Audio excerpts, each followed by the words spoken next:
Hey everybody, this is the second episode of the Mr.Prototype and Company podcast, where we're going to discuss everything about prototyping, production techniques, how to make something, and more. Yeah. Today we're going to talk about 3D printing. You've heard of it, maybe you've seen it, maybe you have a printer. We use it a lot, right? A lot. How many printers do we have here? 7 at the moment. 7. 7 in working condition, yes. Okay. I mean, 3D printers, we kind of have taken a bit of a weird route with the way we have our printers. We have custom printers.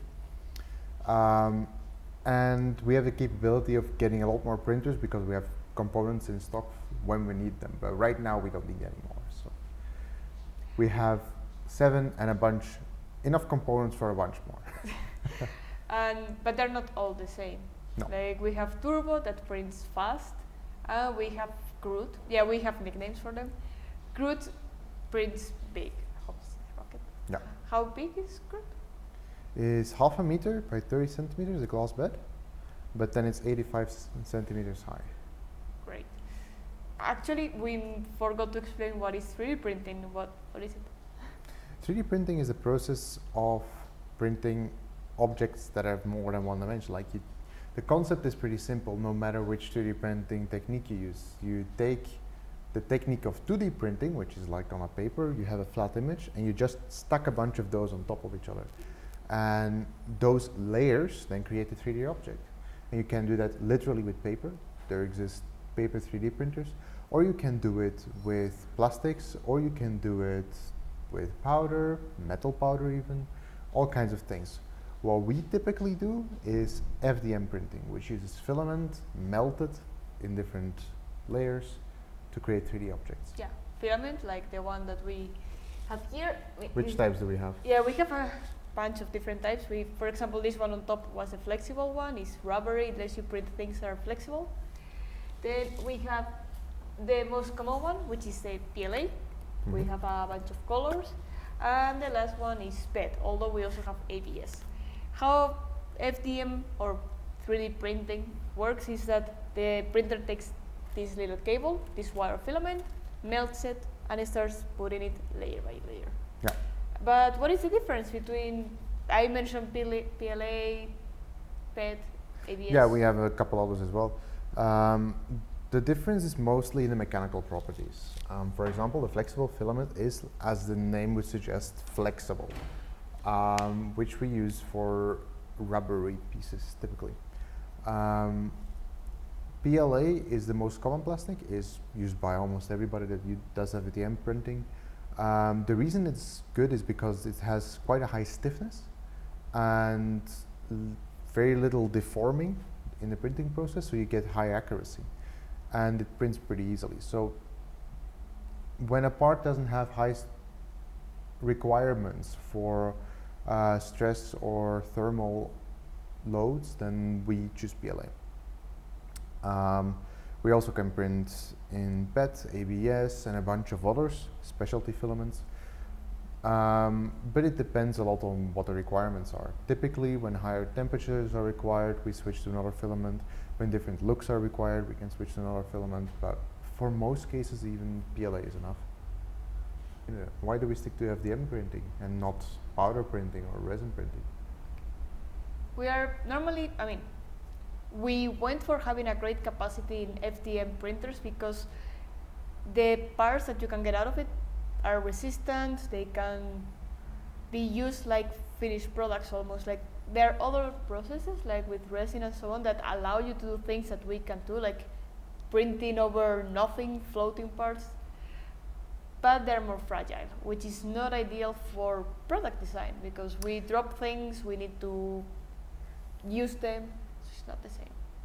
Not all processes are fragile, like you have powder printers that are very strong and all kinds of things, but the cost of those printers is typically quite high. What we wanted is a cost-effective way of printing for our clients, and it turned out that the best way to do that was with FDM printers, but high-quality FDM printers that we made ourselves. The common question that we get is that you should be able to make everything, but that is not completely true What do you need to print something? The shape needs to be designed with printing in mind. Basically, like you already said, you can't have anything floating in air because it will just fall down. The extruder, it has a certain height above the bed and it would just fall. That's not a good idea. So you need it to be attached. You need the walls to be thick enough. You need a bunch of small things. That maybe is something that we can put in a blog post. But as long as you keep enough rules in mind, then you can print basically everything. It's not everything, but it's pretty close. I have the feeling that you're forgetting a big thing. You need a file. You need Yeah. a 3D file that somebody has created. It's not like everything can be a skid print, like print me a t-shirt and a t-shirt appears. No, you need a 3D model. You can find models online in web pages like Thingiverse. Yeah, but the way we use printing is quite different from the way normal people use 3D printing, no? Yeah, I mean, for us is to make parts, to make prototypes, to make things that are gonna be used, or even for us to solve small problems around the home. Yeah, but for most people, what's the most common thing that... From what we have seen, figurines. Everybody loves figurines, the little Yoda, the Groot. Yeah. Now with the COVID, a lot of companies. Toys, basically, yeah. Yeah. And our use means that it's much more professional, much more specific, and because of that we can design for the process, and because of that we don't feel any limitations with FDM printing. That being said, it's not just any printer, it's not a cheap Chinese printer, it's high quality printing. That is a requirement. And what are the advantages of prototyping with 3D printer compared, for example, with the CNC or? Time. Generating a file for a 3D printer is literally you have a 3D model, you export it in the software, that software takes a couple minutes and then you can hit print, and the day after it you have it.